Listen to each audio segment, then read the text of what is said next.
Peace and blessings, my fellow kings. I'm here today. My name is Tony, and I'm with my good man Neil, my main man Neil. How y'all doing out there? And we got a good story today. Today is storytelling time about the functional man. I'm gonna let my man Tone go ahead and start it off. So today I want to talk about broken men. I just learned about this terminology probably a year ago, but I've been seeing it all my life. But I was able to put a name with it probably a year ago. Last month, my brother, he has been dead 36 years, and it was his anniversary of his death. And he passed at 22. I was 19 at the time. And I remember, man, it was devastating. I remember it was a rough time. But more than anything else, I remember having a conversation with him right before he passed.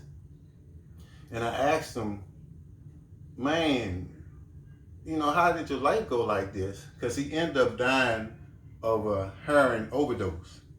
And how did he get to that place?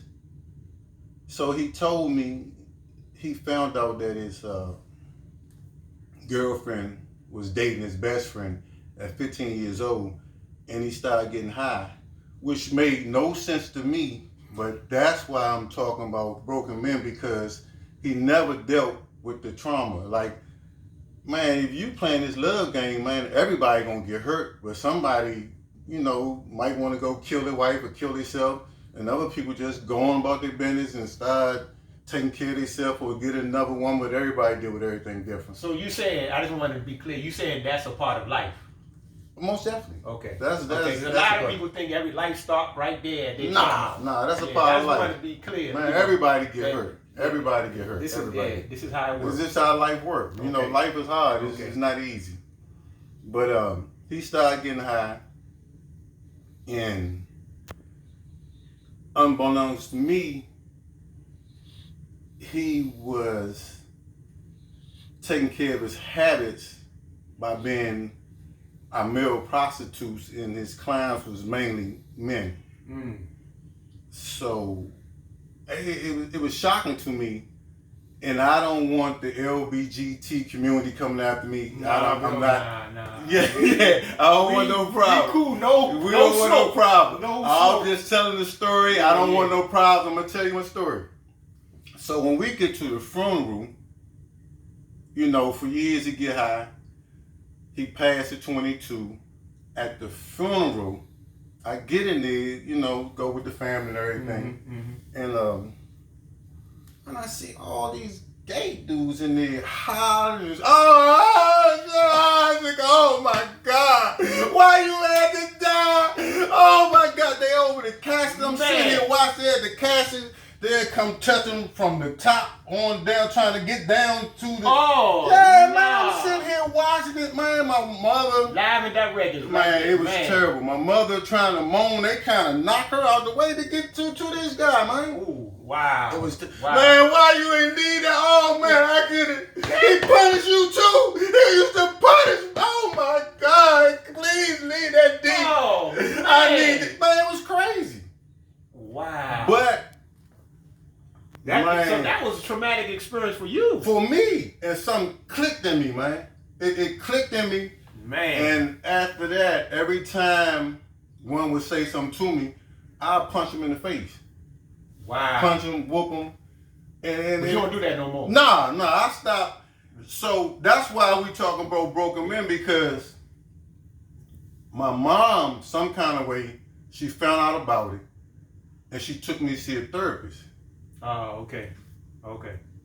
It's very important, because we got a stigma about men that if you go see a therapist, something wrong with you or you weak or something. Yeah. And it's not like that. Especially in the black community. Especially in the black community. Yeah. And that's why I wanted to have this episode, because my mom took me to see a therapist, and I went 2 or 3 times. And the last time I went, the therapist say, man, listen, it was a female. She say, do you love your mama? was like, yeah, of course I love my mom. She said, but listen, she just buried your older brother. And man, if you keep going out here punching people in the face and whooping them, two things gonna happen. You gonna hurt somebody or kill somebody, or somebody gonna hurt you or kill you. Would you want to take your mother through that again? And wow, it resonated. Wow. It resonated with me. Wow. And from that day, I just was like, man, you know what, man? You can't whoop nobody from shooting a shot. Shit, I can shoot my shot. Man, all the time. Look man. at me, baby. Look at me, baby. Hey, look at me. Like Bruce Lee over here, man. And you know, yeah, okay. I got over that. I don't have no problem with your sexual preference. Again, LBGT, I don't want no problems. I'm just telling my story. Just telling about how your pain was. Man, hey, man, that thing, you know, and it was more not about the people being gay. It was more about like this guy, even though we didn't have the best relationship, because he'd get high and come home and punch me in my mouth or steal me and tell me don't get high. And at the time, I didn't know that he was dealing with his traumas. He probably... Wow. So you ended up doing the same thing that he was doing to you, to other people. And I didn't know it at the time. Wow, but he'd come home, man, punch me in my mouth, say don't get high. And I'm like, man, what's he talking? It worked, because I never got high. Man. But every time I think about it, I wish he wouldn't whoop me, but man, I never wanted to get high. Man, but every time I need to be, man, you want and that nigga punch me in my mouth. Man, shit. Hard knock life, man. That's good money there, yeah. So man, I got help, and at the time I didn't want to go because I was embarrassed, because like I said again, in the community, man, you weak, you don't want nobody to think you crazy. But my mother was like, man, you going? She a good woman, man, good woman. Yeah. So I can vouch for that. Yes, she is. Good woman, beautiful woman. And I went and got help. And man, after that, like I say, you know, I don't have no problem with, you know, whatever you want to do. Whatever your sexual preference, that's on you. Yeah. That's between you and your career. Man, that's between, I couldn't say it no better, man. And that's one way to deal with it. Or you can deal with it like my brother Manhood. Tell me about that way. It's different. Hey, or you can deal with it like my brother. I got a buddy named Curtis. He dealt with it differently. And my brother Manhood dealt with it differently. Man, it's a couple sides to the Rubik's Cube. Let us know. Tell me how they dealt with that. So I got a brother named Manuel. He going through a bad divorce. And he couldn't wrap his head around the divorce. One day he was woman alone, kept kind of stalking her. Hiding. You know, you hear the old dudes be saying, man, stop tree barking. I never knew what it meant. I didn't. You just hit me to something right now. I always heard tree barking. I always thought that mean but I didn't know that mean you in the tree. This dude was actually in the tree looking at his wife apartment. Come on, man. You know what I'm trying to say? He really in the tree looking at his wife apartment. And that's where that term came from. Tree boxing. So that just shows you that this is something been going on for years. Man, I used to hear when I was a little kid, and I never knew what it meant. Man, Adam was probably looking at me. So anyway, man, okay. His you wife, on to something. She ended up dating.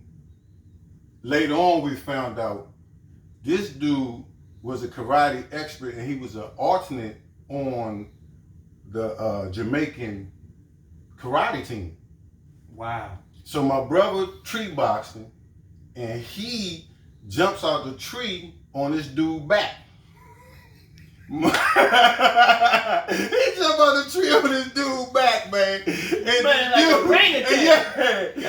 And the dude chop him up. When I go to get him, that nigga, and the dude after the dude, like a pretzel. He must have. You ever see Star Trek when Spock hit you like that? Oh yeah, you freeze. Because I had to pry this joker. I had to pry this loose. Man, he shut down his nervous system. Man, I don't know what he did. Man. Yeah, because she called and say, Miss Vonsi, man was in my tree and he done jumped on it, so I go up there to get him. But it take like 15, 20 minutes. He's still like this. But after that whooping, he didn't mess with her no more. Man. And that's one way to do it. And that's one way to do it. You get your ass a good whooping and you gonna leave people alone. That's one way to deal with it. That's one way to deal with it. Okay, so I got to tell you about my man. I got one more. Okay. Just one more. I'm gonna give y'all one more. Besides every story. Come on. My man Kirk, he come in the store. My father owned the store for 50 years, Office Grocery. And I'm working in the store and Kirk coming in. He look all sad. I say, Kirk, what's happening? Man, I went home early and caught my woman messing around. I say, man. Oh, that's a mean joint. Like Man, that. Especially if you catch it. Man, I caught her. Like I go put my key in the joint, hit these noses. So I kick the door in and I say, man, what is y'all doing? The dude, this what he tell me. I don't know if it's true. When the dude gets up, he say he hears noise like the trash truck. He say the dude bagging up, coming out his woman. Woo! And when the dude turns around, he look down and look back up and say, listen, I'm gonna give y'all 2 hours to clean up, do whatever y'all got to do. I'm gonna go get me a beer, I'll be back to get all my stuff because there's no way I can follow that. And he left. And he never messed with the woman again. Never again. And never again. That's it. And that's through another booking. one. Through booking. Hey, there's more women out there. Man, I don't know if it's not, but I know I can't follow that. It's no, I ain't even gonna embarrass myself. It's like a guppy going behind a great whale. I don't even want to swim in that no more.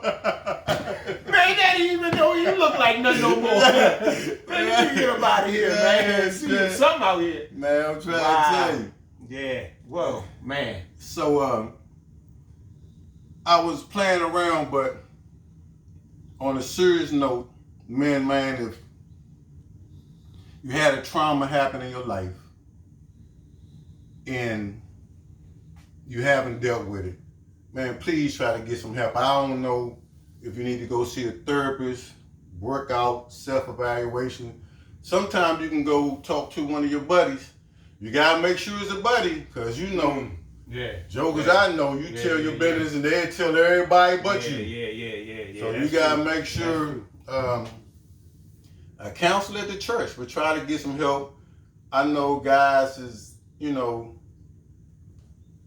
woman died or wife died and they still, dealing with that and they can't go forth and get into another relationship because they still committed to the dead woman or the dead person. Like, I get into a relationship, I think I want to be in one. But you're not ready. But I'm not. Every time I turn around, I'm still running around mourning somebody. And if the person really loved you, they would want you to go on with your life, man. Go on with your life. Yeah. You go through a divorce, it's over with, man. I never been through one, so I really can't speak on it, but I know people that went through it, and some people can't get over it. They won't. Yeah. I've been there. Yeah. You just got to move on. Man, you got to move. One thing you got to do, I'm going to tell y'all something. As a man, you have to not worry about what she did wrong, how she did this. She used to always do that. You have to reflect on yourself. That's what men do. You got to take she's gone now, so you can't be responsible for her. She's no longer your responsibility. You have to be responsible for yourself. Wow. And so you have to take care of yourself, reflect, figure out what you did wrong, and move forward. Remember, mistakes is part of the game. That's a part of life. That's a scientific fact. Before they found one cure, it's 1,000 mistakes. And this is life. So That's all I got. So, like again, I don't know what your trauma. A lot of men, I'm finding out now, been sexually abused. Growing up, I used to always think it was, little girls. Yeah. But it's a that's lot. Something that's coming out a lot. It's a lot of men. A lot of men have issues as far as abandonment. Yeah. They father. And Champ, I don't know what nobody's story is, but most of the time when a man leave the house, it's something between the man and his wife. It's not the kids. But a lot. One of my boxing coaches was telling me probably about 2 months ago, he's having a battle with drugs, and he was like, "Man, every time something get hard, I start back getting high, but I was never taught how to be a man because my father stayed locked up." Yeah. And so he never had that guidance to guide him through those challenges. It's hard for me to understand because the neighborhood I grew up in, it was like a village. Right. And my father worked a lot, but I still had like 24 hours on the outside if I needed to do this and that. Like it was, we don't have those villages no more. We don't have the dudes on the corners no more trying to guide us. Yeah, that's true. So but I don't want the guys to be victims. Like, I'm like, man, go try to find some help. I don't want the guys to be victims or stop victimizing other people. This is what happens, Yeah. People who feel pain end up inflicting pain on other people. Yeah. This is a fact. Okay. So, man, I think we're going to sign off. I talked a little bit more than usual. I don't want to bore nobody out there, but this was on my heart, man. I was, and me and my brother, right before he passed, me and him got really, really cool. Growing up, like I say, he'd come punch me in the face, tell me don't get high, and I'd be like, what you talking about, this and that. But we got really, really cool. But every year around the time that he died, my mother go through it. And it's funny, like I never lost a child before, and I don't know if men love differently than women. But I can come up here anytime my mother be crying since he died. Like he died yesterday. Man, wow. Some days you come up here and she going through it, and my father passed 4 years ago, and now I'm trying to figure out who she crying about. One day she might be crying about my father. Next day she might be crying about and some days I come up here and she just crying because she's so happy to be still living. Man. Man, what you crying about? Man, I'm still here, nigga.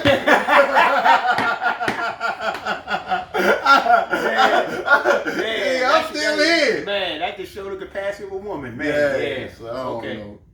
But you ready to sign off, Jay? Yeah, we can sign out. Functional 100. Man, be grateful, man. Be grateful. Be grateful. And always give the Most High the glory.